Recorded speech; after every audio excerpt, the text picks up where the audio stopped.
ऐसा क्यों हूँ सोच का फर्क। मिठू तोता बड़ा उदास बैठा था। माँ ने पूछा, क्या हुआ बेटा, तुम इतने उदास क्यों हो।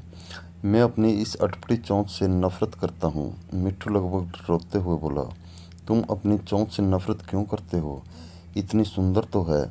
माँ ने समझाने की कोशिश की, नहीं, बाकी सभी पक्षियों की चोंच कहीं अच्छी है। शेरूबाज, कालू कौवा, कल्की कोयल, सभी की चोंच मुझसे अच्छी है, पर मैं ऐसा क्यों हूँ।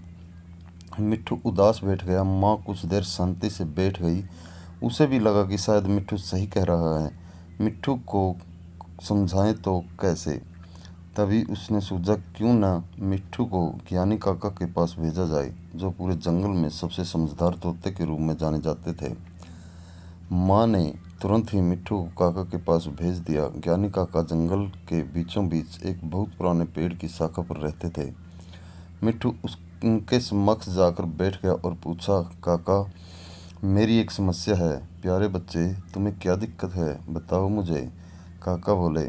मिट्ठू बताने लगा, मुझे मेरी चोंच पसंद नहीं है। ये कितनी अटपटी सी लगती है, बिल्कुल भी अच्छी नहीं लगती।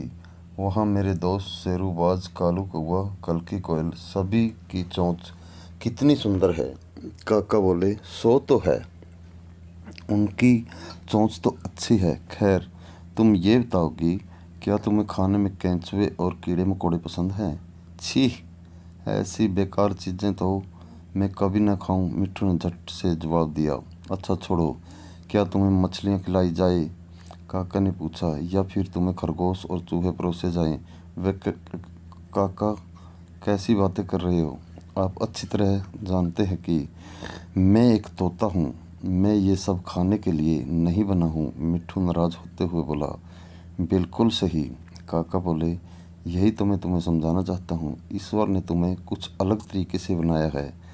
जो तुम पसंद करते हो वो तुम्हारे दोस्तों को पसंद नहीं आएगा, और जो तुम्हारे दोस्त पसंद करते हैं वो तुम्हें नहीं भाएगा। सोचो, अगर तुम्हारी चोंच जैसी है वैसी नहीं होती तो क्या तुम अपनी मनपसंद ब्राज़ीली अखरोट खा पाते। नहीं, न इसलिए अपना जीवन ये सोचने में न लगाओ कि दूसरों के पास क्या है क्या नहीं। बस ये जानो कि तुम जिन गुणों के साथ पैदा हुए हो उसका सर्वश्रेष्ठ उपयोग कैसे किया जा सकता है, और उसे अधिक से अधिक कैसे विकसित किया जा सकता है। मिट्ठू काका की बात समझ चुका था। वह खुशी खुशी अपनी माँ के पास वापस लौट गया।